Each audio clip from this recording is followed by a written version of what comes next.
isso aí.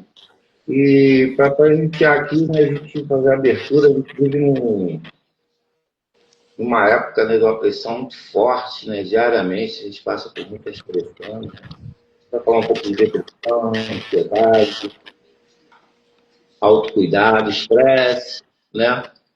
E eu gostaria que você falasse um pouco da sua experiência, assim, como você reage a essa pressão toda, né? Então, você está bem para frente, né? Às vezes as pessoas veem a gente sorrindo, né?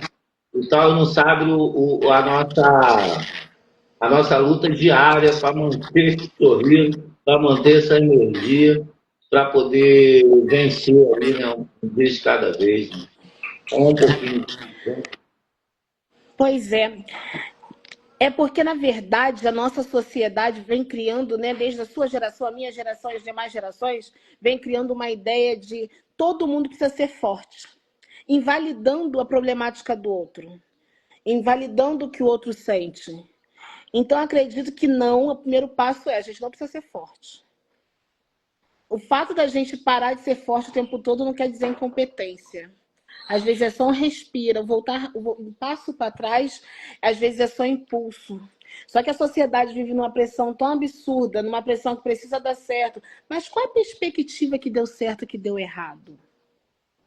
Né? Porque às vezes até a mãe mesmo numa criação, ou avô, ou amigo, mas fulano fez desse jeito e você não vai fazer? Mas aquela é a vontade do fulano. Perguntaram se é a sua vontade? Perguntaram se é o que você deseja para a vida? Então, acho que a gente precisa ter essa delicadeza. Dito isso, eu só vim perceber essa pressão, né, dentro da pandemia, porque a gente precisou se resguardar. E mesmo trabalhando de maneira remota, a gente percebeu algumas coisas que na correria do dia a dia a gente não percebia. Sinais de ansiedade, sinais de uma possível depressão, sinais de crianças, né? Enfim, outras pessoas de alguns espectros.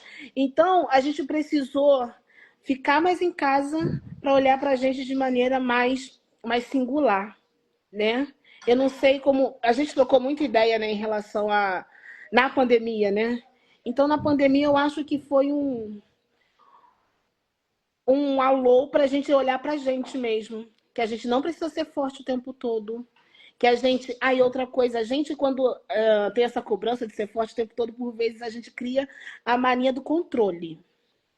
Né? É necessário deixar o outro andar com a perna dele, é necessário ouvir o outro, para que você possa se ouvir também, não ter as suas réguas, né, em questão de parâmetro alheio. A sua regra de vida é uma coisa, do outro é outra, e se a gente partir desse princípio de respeito e entendimento, né, singular mesmo, acho que as coisas começam a funcionar. É necessário a gente olhar para a gente de maneira singular.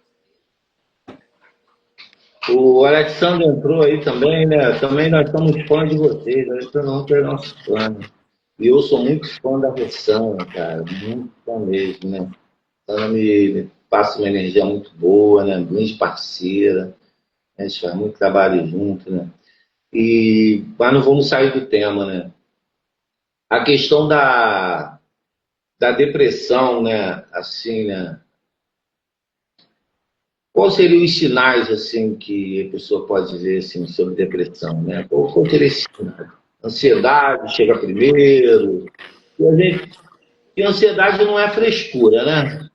Não, de maneira alguma. Depressão não é tristeza, né? Tristeza é uma coisa, depressão é outra, né?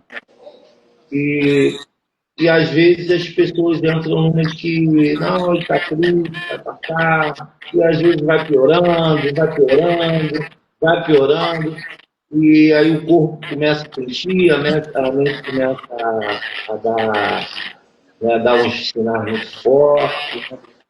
E quais são seriam esses sinais, assim, né? Como a gente poderia identificar que a gente está entrando no processo? Porque, na realidade, é um processo, né? Eu acredito que seja um processo e seja de maneira muito individual, como eu disse antes. Aí, às vezes, a gente pensa que aquela taquicardia é só porque está cansado. Aquele sono absurdo é só porque está muito sobrecarregado e tudo mais. Então, o mais indicado é procurar o SUS, se puder procurar um plano mensal, e vá conversar com uma pessoa que não vai te julgar. Porque essa é a grande problemática e veio de muito tempo perpetuando. Ah, mas quem procura psicólogo é maluco. Coisa que não tem nada a ver uma coisa com a outra. Né? Quem procura o psicólogo é porque precisa de ajuda sem julgo. Né? A gente precisa de ajuda sem julgo. Até mesmo você que é meu amigo, por vezes eu posso falar coisas que você vai falar assim, mas ela nem sabe do que está falando, e realmente não sei. Então é necessário procurar uma ajuda profissional, fazer análise, se reconectar. É interessante cuidar do corpo, da saúde, porque também é bacana, né? Mente sã, corpo sã, parece clichê, mas não é. Então, eu acredito que algumas pessoas vão dar sinais de maneiras individuais. Eu, quando eu percebi alguns sintomas, eu pensei que eu estava com problema cardíaco.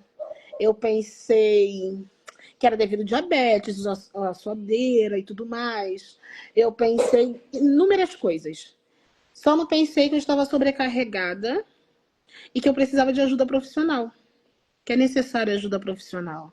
É necessário uma pessoa que não te julgue, uma pessoa que olhe para você sem nenhuma capa mesmo, sem nenhum porém. É necessário que a gente... Porque esse autocuidado, ele chega de maneira muito devagar ainda. Que a gente leva tudo tão automático.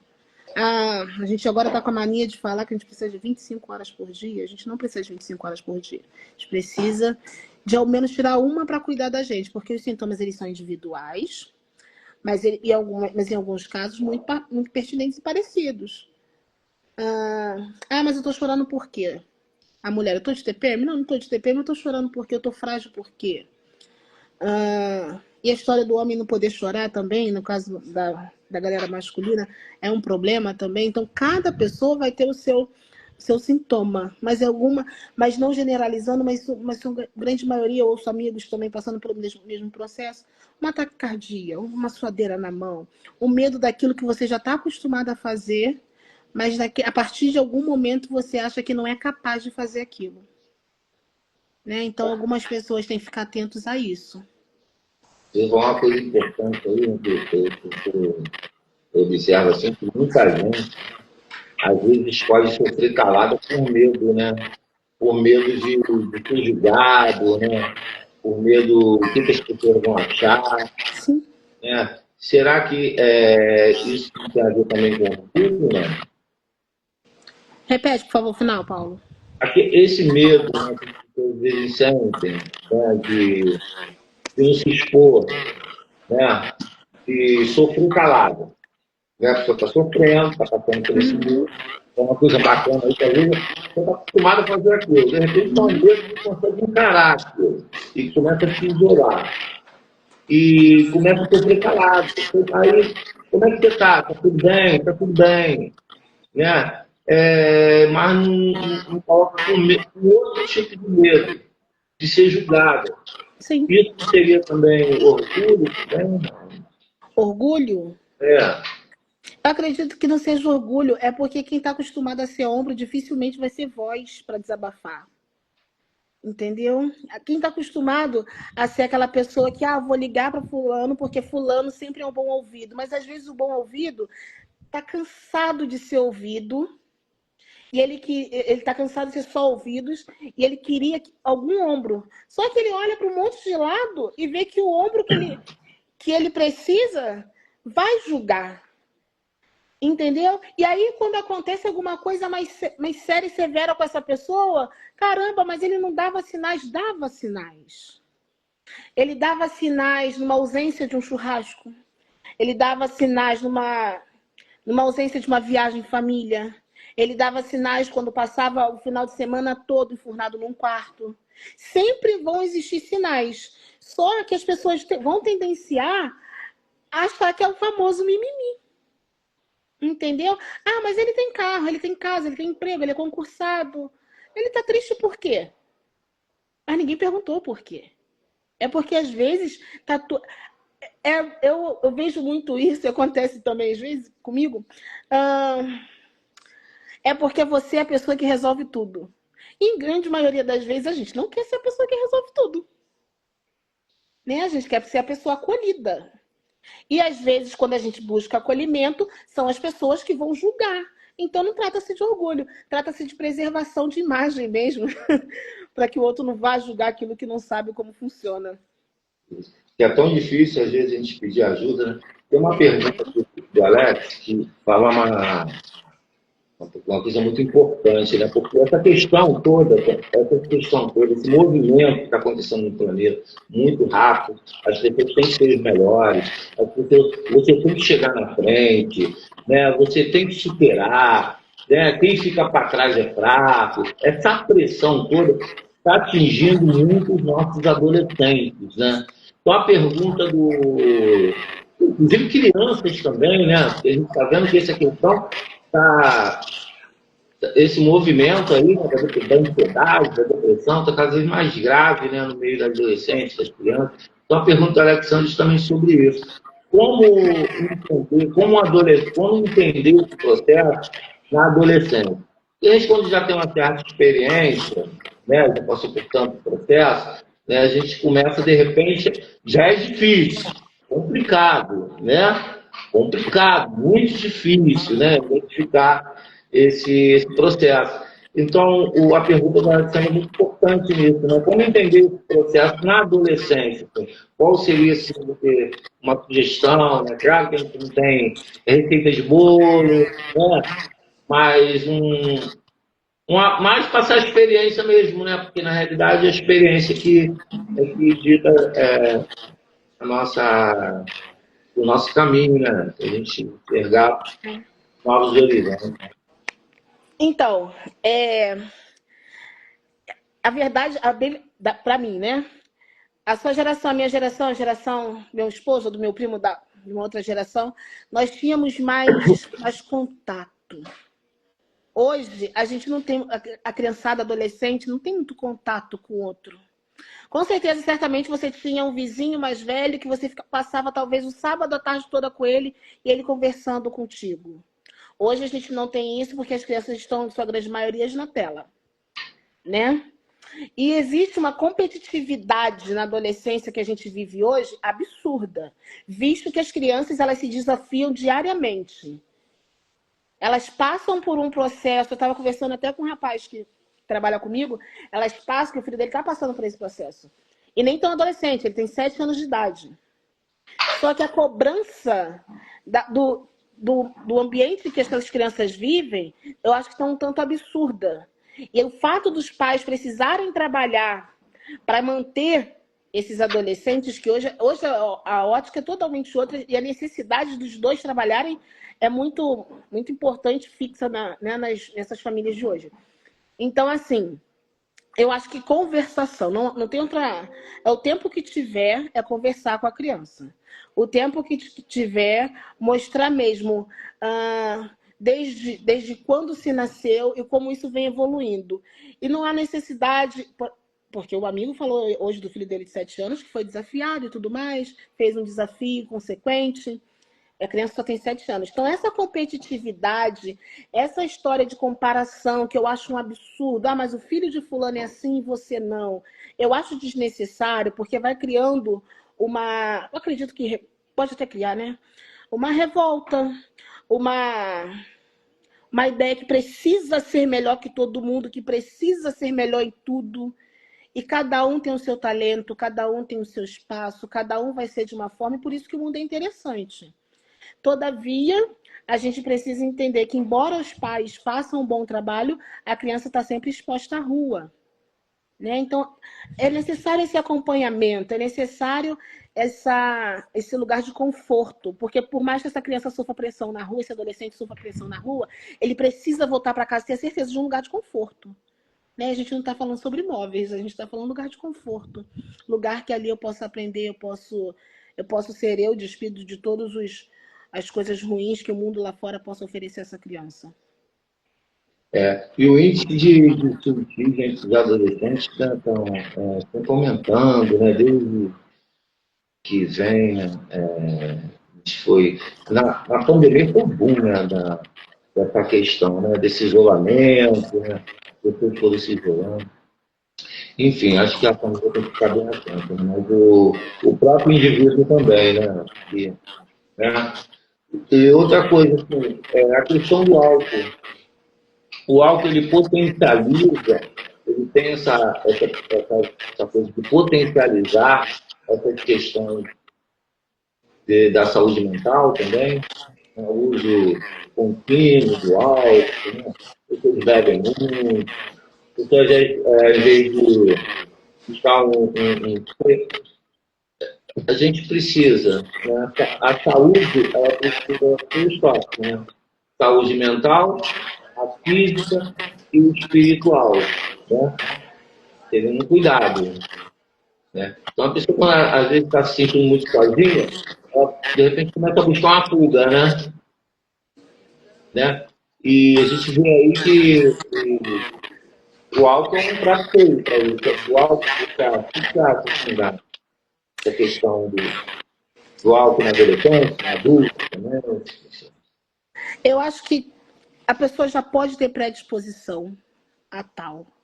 Todavia, a pandemia, ela é um atenuante e um agravante para a gente prestar atenção que em situações de pressão, a pessoa vai tendenciar ao álcool, ela vai tendenciar a alguma coisa que a faça escapar daquela pressão.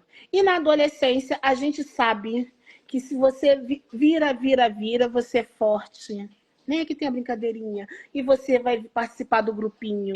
E aí você vai ser descolado. Só que isso, na adolescência, parece bonito, quando se fica adulto, pode lhe trazer problemas. Então, é necessário a gente prestar atenção nos nossos adolescentes e crianças e de maneira incisiva, porque, assim, não é porque o álcool ele vai matar todo mundo e tudo mais. A gente precisa entender como vai ser essa funcionalidade dentro da vida das pessoas. Porque às vezes, tô triste, vou beber, tô feliz, eu vou beber, tô com dinheiro, eu vou beber, tô sem dinheiro, eu vou beber. Então, peraí, eu não preciso mais de nenhum motivo. Eu já sou motivo de viver alcoolizado. Então é necessário entender que isso daí já é partido de questão de saúde, né? Então, o alcoólatra de hoje, ele muito provavelmente começou na adolescência, para mostrar para a galera, para aquela garotinha, que ele era descolado. Que ele sabia beber e ficava bem, ficava descolado e tudo mais, só que hoje perpetua e afeta a família dele, perpetua e afeta o profissional, e todas as outras áreas da vida. É um problema grave, mas vamos falar agora da questão assim do autocuidado, né? Porque eu acho que é fundamental a pessoa se cuidar, né? A prevenção, na realidade, né? Já que a gente identificou tudo isso aí, né? Toda essa questão, né? Tudo, está tudo, tá tudo caminhando, né? Mas a gente pode tomar um caminho contrário a isso, né? Através da prevenção, né? Então, acho que assim, quando a gente fala de caminho, né? A gente cuidar, né? Cuidar. Eu vou cuidar de mim, eu vou cuidar da minha mente, eu vou cuidar do meu corpo, vou cuidar do meu espírito. E religião, cuidar da questão espiritual, né? De alguma forma. Cada um escolhe seu caminho mais adequado. E você, nessa, nessa coisa, assim, né, nesses caminhos, né? A gente pode tirar aí, através das terapias, né? Fala um pouco desse autocuidado aí, por exemplo. Então, o autocuidado, ele vem mesmo de se conectar, olhar para si, não ser egoísta, mas se colocar no lugar de prioridade. Quando você arruma o cabelo, quando você acorda cedo e vai fazer uma caminhada, quando você cozinha para você mesmo e você não precisa de visita para cozinhar para você, quando você investe nos seus estudos, quando você investe no seu corpo, quando você espera estar pronto para se relacionar com outro alguém, tudo isso é autoinvestimento e são coisas que não são literalmente que valem dinheiro, mas que têm valor. E é um valor que às vezes vai perpetuar para a vida toda. Entende? Então, assim, o autocuidado, ele vem de se olhar e se amar. Eu tenho uma amiga que diz o seguinte: todos os dias se olhem no espelho, até você ser a pessoa que você imaginou ser. Se chegar o dia de você falar, essa é a pessoa que eu quero ser, aí a vida começou a valer a pena. Longe disso, a gente está só no caminho. Então, continuar caminhando é importante, visto que é, sem dúvida nenhuma, o melhor investimento para a vida, terapia. Façam terapia. Uma vez no mês, de 15 em 15 dias, uma vez na semana, se puder, é incrível. Existem alguns sites que depois eu posso passar para ti, que inclusive eu tenho um primo que participa de um projeto, que é psicólogo, que participa do projeto desses, que você paga um valor bem acessível e faz terapia uma vez na semana. Uma vez na semana é maravilhoso. Se pegar assim na segunda, você já começa maravilhosamente bem. Se pegar na sexta, você encerra a semana bem. Se pegar no meio, você equilibra tudo. Então, o autocuidado, ele é incrível, ele é necessário. Visto que a gente já está no momento que não existe mais essa história de eu vou ser forte para sempre, eu vou dar conta de tudo. A gente não vai dar conta de tudo, que a gente der conta, a gente vai dar bem feito. Mas respeitando o nosso tempo, o nosso espaço, as nossas vontades. Isso não é ser egoísta, é se amar no primeiro lugar, para depois aquela frasezinha, né? Amar o outro. A Eva Lins entrou aqui e falou, mulher Essa é minha linda. amiga. Você é linda mesmo. Entendeu? E aí, quem quiser fazer alguma pergunta aí para a Rosana, fiquem à vontade. Né? A gente está falando sobre esse tema, né, importantíssimo, né, da saúde mental em tempos de depressão. Cada vez mais a gente vê a necessidade de se cuidar mesmo, para poder enfrentar, para poder chegar no fim do dia e falar assim, pô, venci o dia, né? E encarar diariamente, né, esse processo aí, né? Que é diário, né? E esse autocuidado, né, é questão diária, né? Eu acho que é por aí. Então a gente já vai também jantar quase 5 minutinhos para a gente terminar a live. Queria que você falasse mais uma.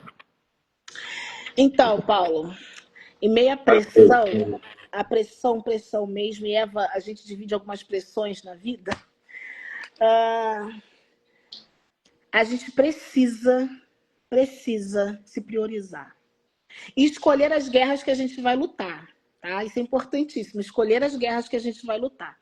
Se for uma guerra que é importante demais, a gente entra nela. Se for uma guerra que não vai agregar na nossa vida nada, é melhor não entrar. Se for alguém que queira ser ajudado, a gente ajuda. Senão, esse problema ele não é teu. Isso não te faz uma pessoa ruim. Isso te faz uma pessoa necessária. Então, vão te procurar necessariamente, porque você já deixou explícito aquilo que você está predisposto a fazer. Entende? E só divida a sua vida com quem merecer. Só divida os seus problemas com quem vai te escutar. Porque você não precisa ser bengala da vida do outro.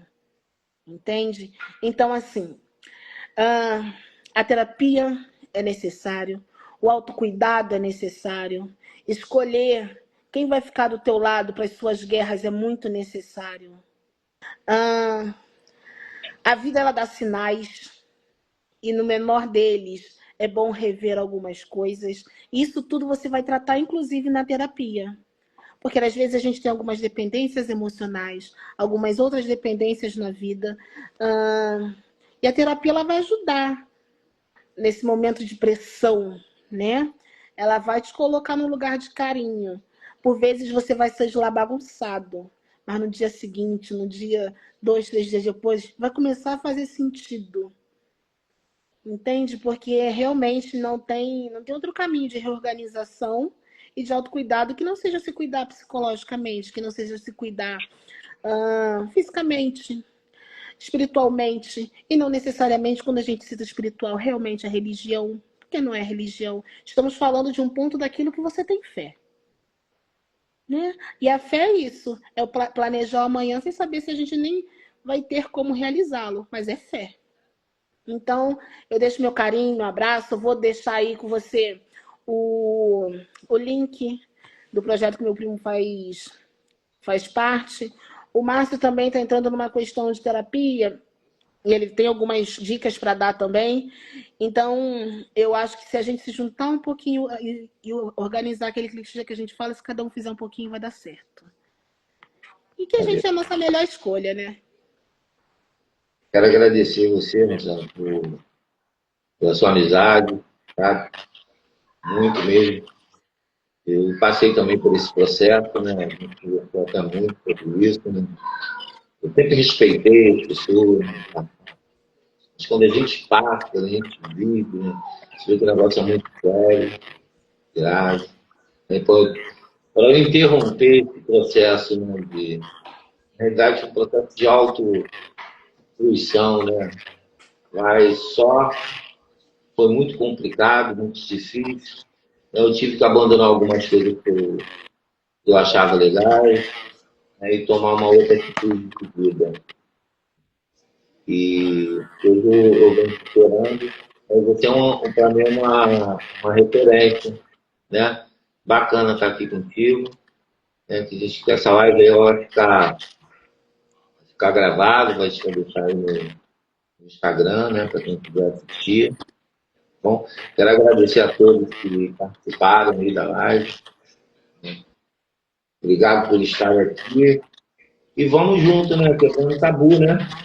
E a Simbora, simbora. nossa objetivo é quebrar tabu, né? E tem medo de ser feliz, né? Tabu foi feito para ser quebrado, né? É isso. Para ficar escondido, né? É Eu acho que isso. essa coisa de esconder, né? De esconder que atrapalha, né? A vida é real. Vamos falar que a vida não é um parque de diversão, né? A vida é um planeta Terra, não é parque de diversão, não é terra encantada, né? Tem momentos bons, tem momentos ruins, e quando a gente se propõe, né, a enfrentar, né? E na realidade não é enfrentar a vida, é enfrentar os nossos próprios sentimentos, nossos próprios medos, né? E tudo parte de dentro para fora, né? Então acho que esse autocuidado, né, ele fala logo, é cuidado que está de fora, é cuidado que está de dentro, né? Para que possa resplandecer, né? E, Emana. emanar. Emana e, É isso. emana e a vida devolve sem a gente esperar. Tá bom, querida. Obrigadão aí pelo seu tempo. Beijo. Falar com o Márcio, o próximo é ele. O Márcio vai falar um pouco da experiência dele, Pode né? deixar. Começa a vinda aí do Márcio. A gente está vivendo o Setembro Amarelo, né? Fala da questão do suicídio, né? E que estejamos atentos a quem está do nosso lado, né?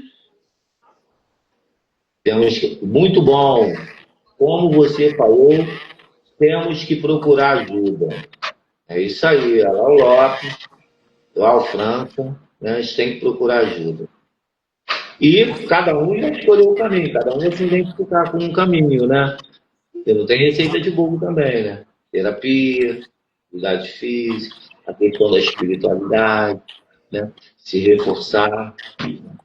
Obrigado aí, tá, gente? Obrigado a todos aí por participar dessa questão. Vai ficar a live vai ficar aí. Gente, boa noite, beijo.